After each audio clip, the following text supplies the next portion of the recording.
আপনি একটু সূক্ষ্মভাবে চিন্তা চলবেন, বিরতি টান দেবেন না, অবশ্যই বুঝবেন, দেখবেন আমি কি বলছি। সবসময় ইসলামিক টপিক নিয়ে আমি কথাবার্তা বলি। আচ্ছা, আপনি বলুন তো, একজন মুসলমানের সন্তান যদি বাউল গান দেখে বা বাউল শিল্পী হয় বা গান বাজনার সাথে জড়িত থাকে, সে কি প্রকৃত মুসলমান হতে পারে? ভাই, ইসলামিক কথাবার্তা আপনি ভিডিওটি দেখবেন, বুঝবেন।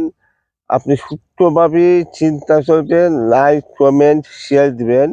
আর কমেন্টে বিস্তারিত আমাকে জানাবেন যে আপনার বাউল গান কি শুনতে পারবে শীতের সিজনে, যে নাচানাচি করে একজন শিল্পী, একটা সাধারণ মানুষ একটা শিল্পীকে দেখলাম 20 টাকা, 500, 1000 ওইভাবে দিতেছে।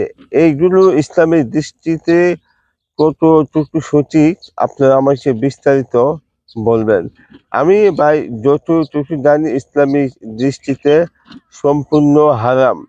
আর সমাজে নামধারী মুসলমানগুলো দাবি করে মুসলমান, হয়তো মুসলমান না, নামধারী মুসলমান, সদরুদ্দিন, সলামুদ্দিন, এই দাবে মুসলমান, কিন্তু সমাজটাকে অলরেডি ধ্বংস করে নিতেছে, বুঝছেন? এইগুলো জাহান্নামে যাবে। এরা হলো নির্বুধ, অজ্ঞ, মূর্খ, নামধারী মুসলমান। একজন, ভাই চিন্তা করবেন, একজন অজ্ঞ, নির্বুধ, মূর্খ ব্যক্তি সে তো অবশ্যই বাউল গান গাইবে, একটি জায় জমাত করবে, মানুষকে অন্ধপথে নেবে, পরচাল ভুলে যাবে।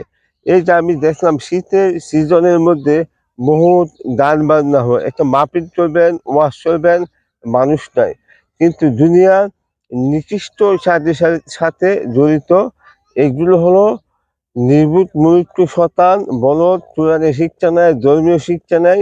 এইগুলো সমাজের যুবককে ধ্বংসের পথে নিয়ে যাচ্ছে। আপনি শীতের সিজনে মাহফিল করবেন, মানুষের সুখ নাই। আর দুনিয়ার নিকৃষ্ট কাজ হলো বাউল গান, বাউল শিল্পী।